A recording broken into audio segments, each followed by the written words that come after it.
Well, this week served as the opening game for many high school football teams across the state. Several squads came into Friday with a game already under their belt. After losing in their opener against North Quincy, the schedule for the Boston Latin Wolfpack didn't get any easier on Friday when they hosted the Pembroke Titans at White Stadium.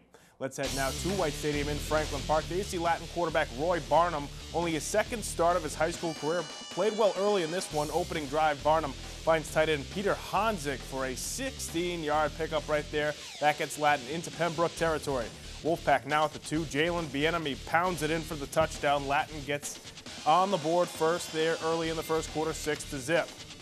Early in the second now, Wolfpack still up 6-0, but they cough up the football. Pembroke recovers right at the 30-yard line, and that seemed to spark the Pembroke football team, both on defense and offense. Now from the 15, they give it to Colin Claflin. He rumbles into the end zone for the touchdown. We're tied up at 6. Then with 30 seconds left in the half, it's Pembroke with the football right there at the 20.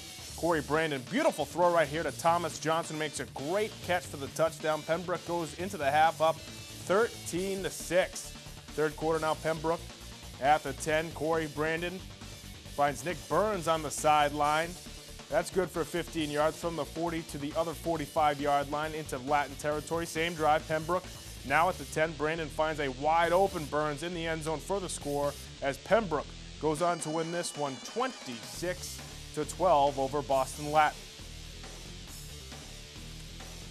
Then on Saturday, it's South Boston taking on Dorchester. We're going to pick it up in the first quarter. Dorchester with the football right here. Check out Southie's Sean Hunter making a great open field tackle there in the first quarter. Both defenses really got after it in this one.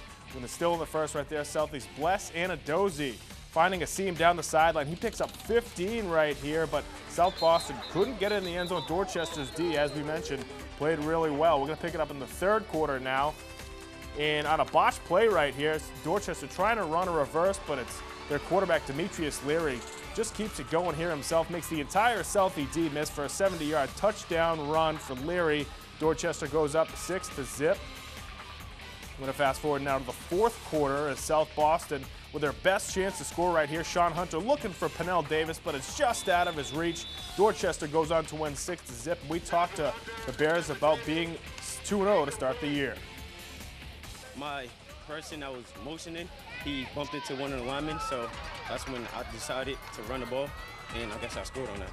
A lot of people doubted us. They said the win against Mission last week was a fluke because it was their first game, but it was very important, so we let people know that like we're really here. The Bears are really here. Outstanding win there for Dorchester. As I mentioned, 2-0 on the season. Latin Academy here, and a couple more scores for you. Edging out Madison Park in a thriller, 22-20. Kyle Dance, 2 passing touchdowns and the game-winning rushing touchdown. East Boston just getting by O'Brien with the same score, 22-20. Juan Donia, a rushing touchdown and 2 two-point conversions there for the East Boston Jets. Then West Roxbury in an attempted comeback, but it's not enough as they lost 20-12 against Ashland. Ashland's quarterback David Morrison, 3 touchdown passes in the win.